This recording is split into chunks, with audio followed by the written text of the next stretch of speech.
Alright, let's recap. So if you follow me on Instagram, you might already know that I have in fact made soap before. 1 loaf to be exact. 1 loaf with no colour or scent or anything complicated whatsoever about the technique, to be even more exact. So obviously I am now a pro, and ready to jump into an experimental soap design that may or may not even be possible, never mind for a beginner. Let's see how that goes, I guess. If you're new here, welcome.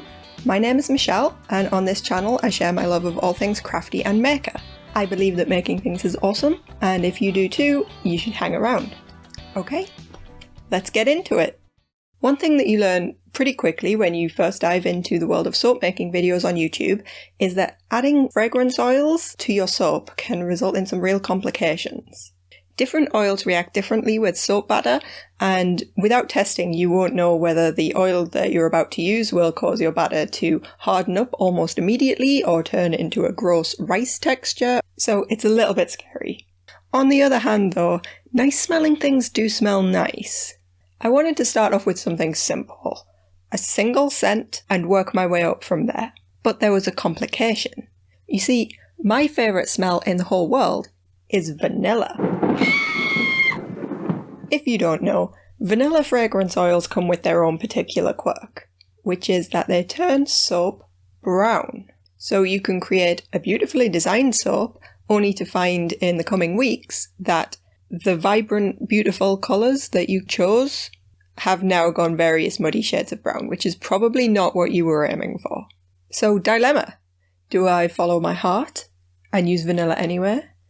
Or go with my brain and do something much easier and more beginner-friendly? Stupid question. Vanilla it is. Behold my first ever soap design.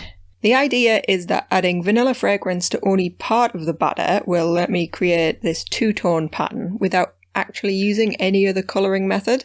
Unfortunately, the pattern would, in theory, only appear during curing, so the entire loaf would be beige while I worked with it.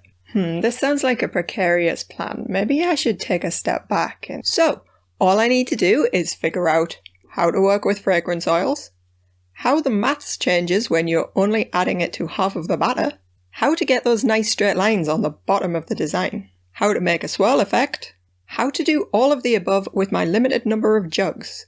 Oh, and how to film the whole process without distracting myself into making too many stupid mistakes. Feel free to pause the video now and leave me a comment with your prediction on how this is going to go. Do you have faith? Okay, so the gang's all here. We've got lye, we've got olive, coconut and castor oils, we've got the vanilla fragrance, we've got a mixing bowl and 2 measuring jugs that I paid twice the price for because COVID shopping meant I couldn't see them in person and local supermarket websites didn't list what kind of plastic they were made from. Yay! Plus the all-important stick blender and spatulas and whatnot. Now, the first task is to make lye water, and I did this off camera for 2 main reasons. First, lye is extremely dangerous. Like, seriously, no joke. Like, safety goggles and gloves and long sleeves and no exposed skin kind of dangerous. And I really need to concentrate because I'm not an expert at this. Secondly, last time it was kind of a disaster, and it would have made for really embarrassing footage. Basically, I almost gassed myself, and I learned a very important lesson about ventilation and about not putting your head directly above the bowl that you're mixing in. My suffering is your pro tip. So I prepared this lye water off screen, and now we can rejoin as I get ready to measure out the various oils. First is coconut, since this is my only hard oil, and I can set it away to melt while dealing with the others. Then the castor and olive oils are added to a bowl. For this part it's okay to use this big glass bowl from our general kitchen supplies, it's only oils in there right now. I figured the main complication with this soap would be getting those nice straight lines at the bottom. For this to work, you need your soap batter to be as thin and runny as possible, but obviously adding vanilla fragrance will cause it to harden faster, as will just mixing it up and then leaving it to sit on the side. So I decided to be careful and divide the ingredients into different stages and combine them bit by bit as needed. This did take a fair bit of advanced prep and maths, but having detailed step-by-step instructions written out seemed like a good idea to avoid silly mistakes. First up, I measured out the correct amount of oils and lye water for the base layer. Pouring the lye into the oils is a bit nerve-wracking when you're this new, but the trick is to take it slow and pour either over a spatula or down the side of the bowl to help avoid lye splashes. I want to keep this mixture as thin as possible, so to that end I'd just like to thank Lisa from I Dream in Soap, who put out a really detailed video on how to spot different stages of emulsion or trace as you mix your batter. Definitely check out her channel if you have any interest in soaping. Her scientific approach breaks everything down into much less scary chunks. Thank you, Lisa! Okay, time for the exciting part. Let's stick blend it. As you might imagine, this is quite noisy, so we'll just skip past this part, including where it goes all frothy and I start to think I've made a huge mistake, shall we? I'm just testing here with the back of a spoon to check that everything is combined and there's no separation, which makes me sound a lot more confident and skilled than I actually am. You can see that where the drops land in the bowl, there's a slight depression that stays in the batter. This means I've mixed it to a light to medium trace, I think, which is actually further along than I'd aimed for, but it should still work fine. Not really sure why I continued to mix it more after this point. It's just quite satisfying and makes me hungry for custard, and I have no idea what I'm doing. The moment of truth. Alright. Nice fluid pour, seems to be settling well on the bottom of the mould. Think we can call this part a success. There are a few bubbles, but that's nothing I can't sort out. Here's a fun fact. The approved way to get rid of bubbles is to slam the mould down repeatedly on a hard surface such as the floor. And guess what's also on the floor? My tripod.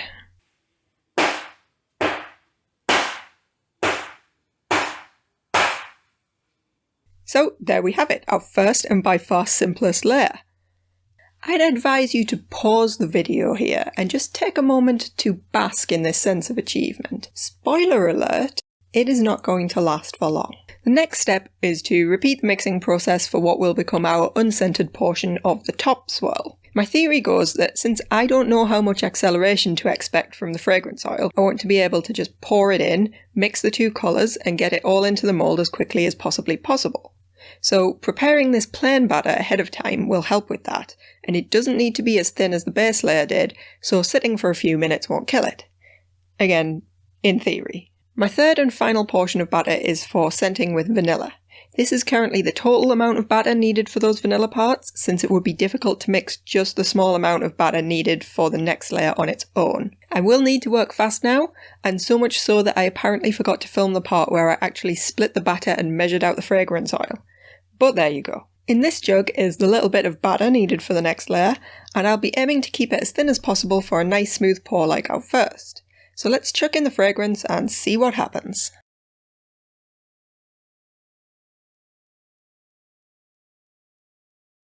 Okay, looking fine. You should probably pour that now. Pour it, woman. Pour it now! Oh no, look, you've already left it too long and I can see it going thick. Why are you still mixing? Oh, now she notices something's wrong. As you can see, this part did not go entirely to plan. At first it seemed salvageable, but even as I pour you can see it turning solid. Still, there's nothing a bit of manual smoothing won't fix, right?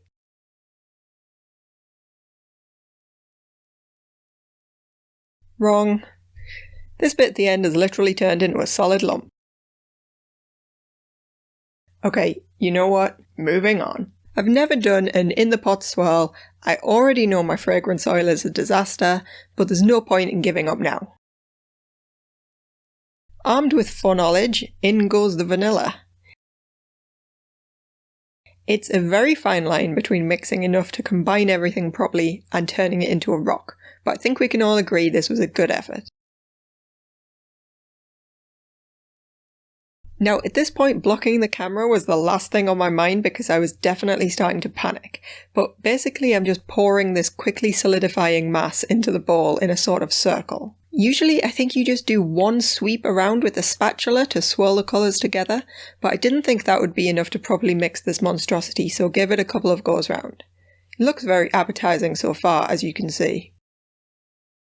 Watching this back, I actually just laughed out loud at how solid that second layer is already. There was an attempt. I'd imagined this pouring shot as being so classy. Maybe I'd film it in slow-mo, everyone would be amazed at my apparently natural soap making abilities. But no, this is what we've got. Solid lumps of slightly darker beige dropping in, and then the plain batter running around it and hopefully filling in the cracks.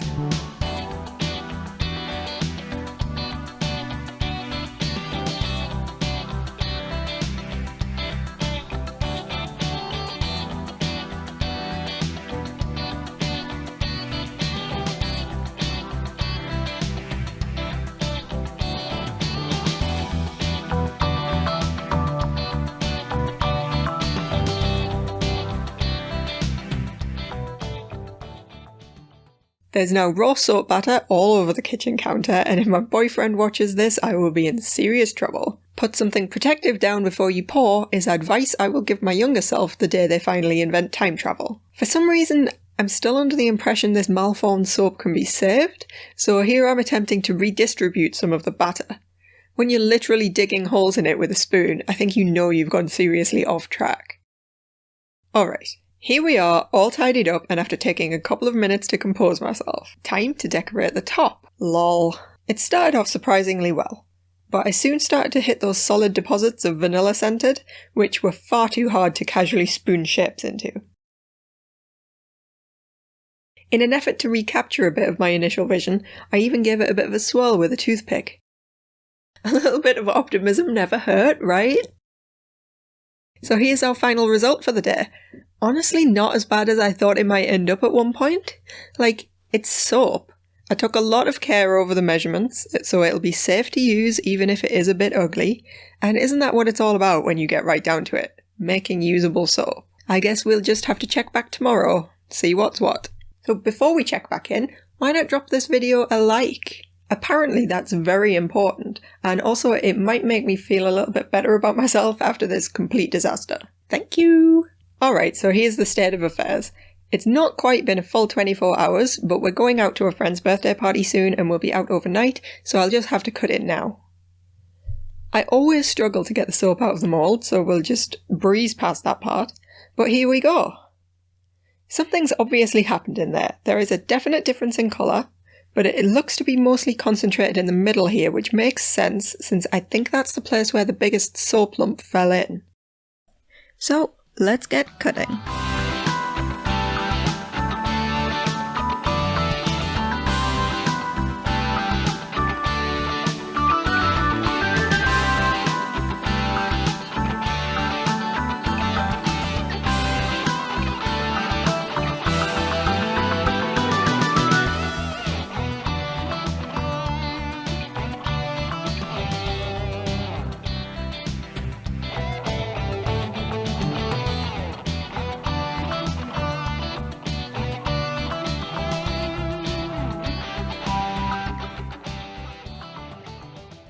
So bear with me here, but I might tentatively label this as a surprise success. I mean, the colour is changing like I expected and planned for. There is almost a clear line on that second layer. Obviously the main problem was the accelerated batter, but other than that, I think the only real flaw in my plan was making this top part 50-50 plain and vanilla. It looks like maybe more plain would have achieved a better swirl. Or maybe this is more to do with the felled texture, since it meant most of the plain soap sat on top and was more likely to spill over or be wiped off in the tidying phase. Who knows? Regardless, I'm pretty relieved. Maybe it does look a bit rustic, but I've had worse craft disasters. I'll just snuggle these back into their box while we're away overnight, then sort them out when we come back. I'm excited to see how brown they'll go. This is the next day, so that's about 48 hours after making. The brown is definitely starting to come through more. And now this is a week later. The brown is super brown and I'm kind of hoping it stays at this level. I don't want it to get too much darker. Another few days and they don't seem to be any more brown, although the tops have developed what I think is called soda ash. I'm not sure if that's definitely it, so I need to look that up, although I do know if it is, it's just an aesthetic thing and it doesn't affect the soapishness.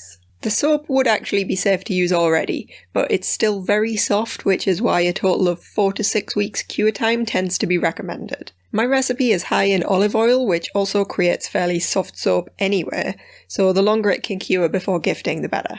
Yep, I am totally going to gift this ugly soap, and you are going to receive it gratefully. You know who you are. So there we go. Was it experimental and way above my skill level? Yes. Did it go horribly wrong? Also yes. But am I proud of this hideous creation anyway?